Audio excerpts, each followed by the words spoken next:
Zaman sekarang hidup tuh bergerak cepet banget. Semua orang butuh hal yang serba instan, serba praktis, dan sebagainya. Akhirnya kita dituntut untuk bekerja lebih cepat, tapi kerjaan kita juga harus tepat hasilnya. Karena kalau cepat doang tapi nggak tepat, kan percuma juga ya. Atau kalau tepat tapi nggak cepat, bisa-bisa kalian udah ketinggalan banget sama yang lain. Tapi sebelum itu, kita intro dulu guys.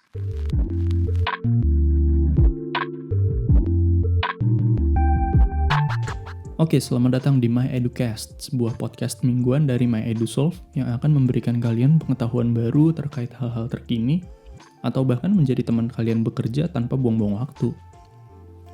Dan di episode kali ini, gue Adre akan menemani kalian kurang lebih 10 menit ke depan, di mana kita akan ngebahas sebuah tips yang nantinya pasti akan berguna untuk kalian. Sebelumnya gue mau jelasin dulu My EduSolve itu apa sih? Jadi sebenarnya My EduSolve ini adalah sebuah platform di mana kalian bisa mengikuti berbagai pelatihan yang menarik dan tentunya akan mengasah keterampilan kalian, seperti belajar desain grafis, digital marketing, penguasaan Microsoft Excel, dan masih banyak banget. Kalau kalian mau lihat pelatihannya apa aja, kalian bisa langsung datang ke www.myedusolvex.com. Nanti kalian bisa lihat semuanya di situ. Pernah nggak kalian ngerasa banyak banget hal yang belum bisa kalian capai? Atau masih banyak hal yang kalian ketinggalan? Padahal kalian udah set nih goals yang mau dicapai apa aja. Dan di saat kalian harus kejar itu satu persatu, saking banyaknya malah nggak kepegang. Atau kalian bahkan jadi demotivasi untuk nggak nyelesain goals yang udah kalian buat. Nah kalau kalian pernah ngerasain hal-hal kayak tadi, episode ini kayaknya cocok banget buat kalian. Gue akan coba kasih beberapa tips agar tiap goals yang udah kalian bikin itu tercapai semuanya. Udah siap? Kita masuk ke tips yang pertama. Untuk bisa mencapai goals yang kita mau, kita harus bisa jadi pribadi yang produktif. Sebenarnya apaan sih yang dimaksud dengan produktif? Kalian pasti sering denger tuh kemarin pas masa-masa PSBB, kalian denger, ayo produktif di rumah aja. Apa sih sebenarnya produktif? Sebenarnya menurut KBBI, produktif itu bisa diartikan sebagai mampu menghasilkan. Artinya, kita harus melakukan atau bertindak sesuatu untuk menghasilkan sesuatu. Nah, sesuatu tadi itu apa maksudnya? Ya, sesuatu tadi adalah goals-goals yang udah kalian tentukan sebelumnya. Nah, untuk jadi produktif, ada cara-cara tertentu yang bisa kalian lakukan agar hasil yang diinginkan itu jadi maksimal. Buat gue pribadi, kalau kalian mau mencapai sesuatu, hal pertama yang akan kalian bikin adalah tabel prioritas. Atau nama kerennya tuh Eisenhower Matrix. Nah, jadi Eisenhower Matrix ini adalah sebuah metode yang dipopulerkan oleh Presiden Amerika ke-34, yaitu Dwight D. Eisenhower. Jadi tabel prioritas ini akan menentukan pekerjaan kalian itu dari 4 buah sisi. Yang pertama itu ada tugas yang mendesak dan penting, kurang mendesak dan penting, mendesak tapi kurang penting, dan kurang mendesak dan kurang penting. Misal kalian ada 2 buah tugas nih, tapi satu tugas harus dikumpulin lebih dulu. Berarti kalian akan masukin tugas yang pertama tadi di kategori mendesak dan penting, sementara tugas yang kedua dimasukin di tidak mendesak tapi penting. Ini bisa kalian terapin di mana aja sih sebenarnya. Mau di urusan kuliah kalian, urusan pekerjaan kalian, bahkan sebenarnya urusan hidup kalian juga bisa ditaruh di sini. Misal kalian mau nabung, apa sih barang yang lagi kalian butuhin? Misal katakanlah kalian lagi butuh mobil gitu ya. Mendesak nggak kalian butuh mobil? Penting apa nggak kalian butuh mobil? Coba deh kalian pertimbangin itu. Nanti kalian akan tahu mana yang sekiranya harus dikerjain duluan dan mana yang bisa dikerjain belakangan. Jadi kalian nggak perlu berkutat di satu tugas tertentu, padahal ada hal lain yang lebih penting. Percaya deh, kalau kalian bikin kayak gini, kerjaan kalian biasanya pasti akan jadi lebih efektif. Nah, cara kedua yang mau gue kasih adalah pakai sistem kerja SMART. Iya, SMART, bener. Tapi bukan SMART yang translatean dari pinter ya, kalau itu beda lagi tuh. Tapi SMART ini adalah sebuah singkatan dari 5 huruf, yaitu specific, measurable, attainable atau achievable, relevant atau realistic, dan yang terakhir ada time-based. Nah, spesifik ini maksudnya apa sih? Spesifik itu maksudnya tujuan kalian jelas. Kalian mau kemana? Apa yang mau kalian capai? Jadi kalian tahu kemana kalian akan bergerak. Karena kalau kalian udah nggak spesifik tujuannya, nanti kerjaan kalian malah jadi kemana-mana. Akhirnya kerjaannya nggak efisien dan kalian akan buang-buang waktu. Yang kedua ada measurable. Artinya dapat diukur nih keberhasilannya. Misal dalam 1 minggu kalian berhasil nyelesain 3 esai misal. Atau misal kalian hobi baca buku, dalam 2 minggu kalian harus habis 5 buku. Jadi ada goals yang ditentukan dari rentang waktunya gitu. Yang ketiga ada attainable sama achievable. Bikin goals itu juga harus bisa direalisasikan. Jangan bikin goals yang kejauhan nanti malah jadi nggak kecapai. Pastiin bahwa goals lo itu masih masuk akal dengan semua kapabilitas yang lo punya.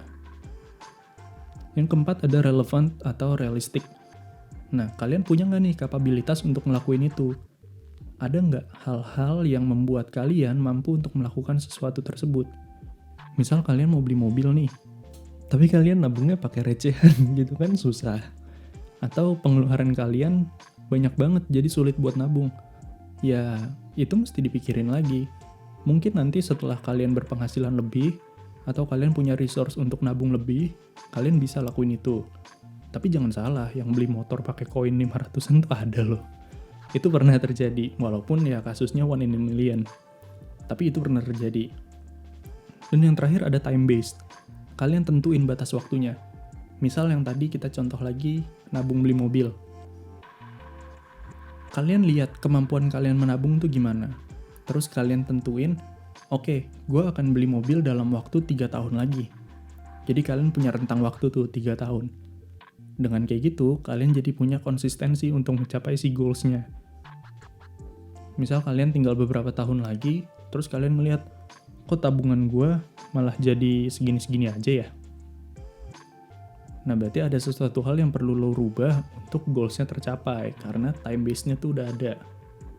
Kemudian cara lain yang bisa lo lakuin adalah bikin sub-goals, atau kita bisa bilang juga objectives. Ini kalau kalian yang suka main game, ini biasanya ada nih objectives tertentu sebelum kalian mencapai final boss-nya gitu kan. Nah, kalau lo lihat langsung jauh nih, misal gue mau jadi CEO untuk sebuah perusahaan. Jauh nggak tuh goals-nya? Jauh kan? Tapi salah nggak sih? Ya nggak salah juga. Kalian boleh punya goals kayak gitu, tapi untuk bisa mencapai ke sana, ada step-step yang perlu lo kembangin. Kalau lo baca bukunya Ram Charan, dia pernah nulis teori tentang leadership pipeline. Nah, dia nulis di situ tahap-tahap seseorang, mulai dari dia jadi seorang individu yang bisa ngatur hidup, kemudian dia ngatur orang lain, sampai akhirnya dia ngatur sebuah bisnis. Ada step-step tertentu yang harus dilewati dulu untuk dia bisa jadi seorang CEO. Nah, tahapan-tahapan ini lo bikin sub-goals-nya atau objectives yang tadi. Jadi dengan kalian bikin objectives ini, kalian akan ngerasa goals kalian tuh bisa tercapai. Kalian akan jadi ada motivasi untuk ngejar sesuatu yang lebih deket. Setiap kalian mencapai sesuatu yang lebih deket itu, sub-goals ini atau objectives tadi ini tercapai, akan ada motivasi baru yang muncul yang buat kalian akan berjalan terus-menerus, sehingga kalian menjadi seorang produktif kayak yang tadi gue bilang di atas. Nah, terakhir menurut gue untuk menjadi seorang yang produktif, cari tempat kerja yang emang produktif. Gangguan tuh banyak banget pasti, apalagi sekarang semua serba gadget, semua serba online gitu kan. Kalian lihat notifikasi dikit aja di handphone, tangannya udah gatel banget mau buka. Atau lihat TV dikit-dikit maunya Netflix, dikit-dikit maunya YouTube gitu kan. Ya coba gangguan-gangguan kayak gini disingkirin dulu. Misal ada yang nanya, Kak gimana mindahinnya, TV kan gede. Ya, yang pindah lo-nya dong, jangan TV-nya yang dipindahin. Lo cari ruang kerja lo sendiri. Bahkan kalian juga bisa taruh wangi-wangian di meja gitu, taruh parfum, taruh semacam aroma terapi gitu. Itu akan membuat diri lo lebih nyaman ada di tempat kerja, lebih produktif dan lebih semangat. Dan jangan lupa nih yang paling sering terjadi semasa work from home kemarin, semasa PSBB kemarin, bangun tidur jangan langsung kerja, mandi dulu. Serius deh, kalau lo bangun tidur langsung kerja, otak lo tuh masih di kasur. Jadi bangun, mandi, bebersih yang bener, dijamin lo akan jadi lebih fresh dan siap ngejalanin aktivitas lo dengan lebih maksimal. Itu tadi kurang lebih beberapa tips yang bisa gue kasih di episode kali ini. Gimana? Ada yang udah kalian lakuin belum sebelumnya? Nah kalau belum, coba mulai hari ini, setelah denger podcast ini, yuk dimulai satu persatu. Dari yang kecil-kecil dulu aja, nggak usah lo langsung jadi CEO kayak tadi, enggak. dari hal-hal kecil yang ada di sekitar lo aja dulu. Gue yakin lo akan ketagihan kalau lo bisa mencapai sesuatu yang lo mau itu. Dan jangan lupa untuk follow Instagram dan YouTube channel MyEduSolve di @myedusolve untuk konten-konten lainnya yang pasti akan bermanfaat buat kalian semua. So, sekian episode kali ini, and until next time.